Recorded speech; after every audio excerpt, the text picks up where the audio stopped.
Hi everyone, my name is Paige and thank you so much for joining me for our final lesson of the chapter on Elastin, Fibrillin, and Marfan syndrome.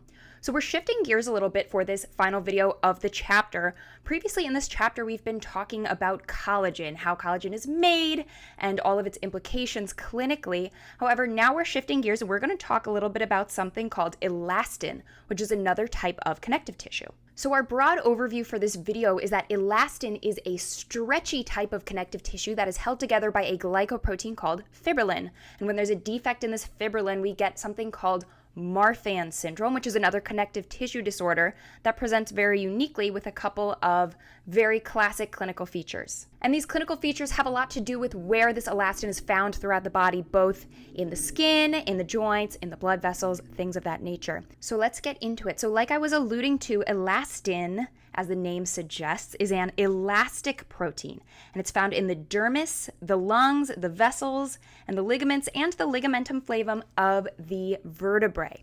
So think of anywhere where you want some sort of stretch, right? In your skin, in your lungs to expand and help you breathe, in your blood vessels to make sure that they can withstand high pressures. All of these stretchy structural features of your body rely on that elastic elastin. Now, very similarly to collagen, which was made up of tropocollagen that was cross-linked, we're going to see the same thing with elastin. In this case, the precursor is called tropoelastin. And that tropoelastin, just like collagen, is going to be made up of glycine, proline, and lysine.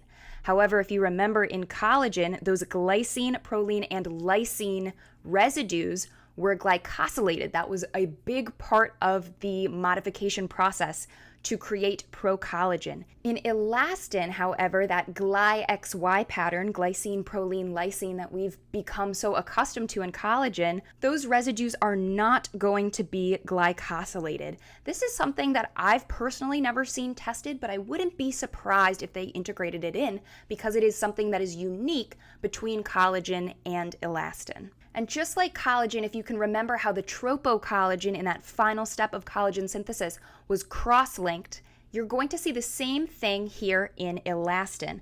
And the elastin is going to be cross-linked by a glycoprotein that is called fibrillin. We can see all of our squiggly tropoelastin filaments here. And those tropoelastin filaments are cross-linked by fibrillin. And now, like I said, elastin is elastic, and so it can be found in a relaxed state and a stretched state. So just like an elastic band, how it can be relaxed and then you can stretch it out, really pull it taut, elastin is going to be the same way. So up here, we're looking at the relaxed state, and you can see how these elastin particles are not stretched completely taut, they are relaxed. However, the beauty and importance of elastin is that it can be stretched into this stretched taut conformation. And you can still see all of those fibrillin cross-linkers in between those tropoelastin filaments, giving that stretched particle its structure. Now, elastin can be broken down by a little particle called elastase. I'll show them like a little Pac-Man here, gobbling away on some of the elastins here. And if elastase had its way, it would always be chewing down the elastin in your body. But obviously, as I've been suggesting, elastin is important in our body. We need to be able to stretch a little bit. So there is an inhibitor of elastase called alpha-1 antitrypsin. And as long as alpha-1 antitrypsin is there, it will block the elastase and let your elastin live its life. So elastin breakdown is mediated by elastase, and that breakdown is inhibited by alpha-1 antitrypsin. However, there is a condition that exists called alpha-1 antitrypsin deficiency. If we were deficient in this alpha-1 antitrypsin, all of a sudden, this elastase could run unopposed. And that elastase activity would increase and chew up all that elastin in your body. And so when that happens and you're deficient in alpha-1 antitrypsin, you will get pan-acinar emphysema. Now, why emphysema? So if we're deficient in alpha-1 antitrypsin and elastase is running unopposed, chewing up the parenchyma of our lungs, we're going to lose the integrity of the airspace. We're going to get pan-acinar emphysema.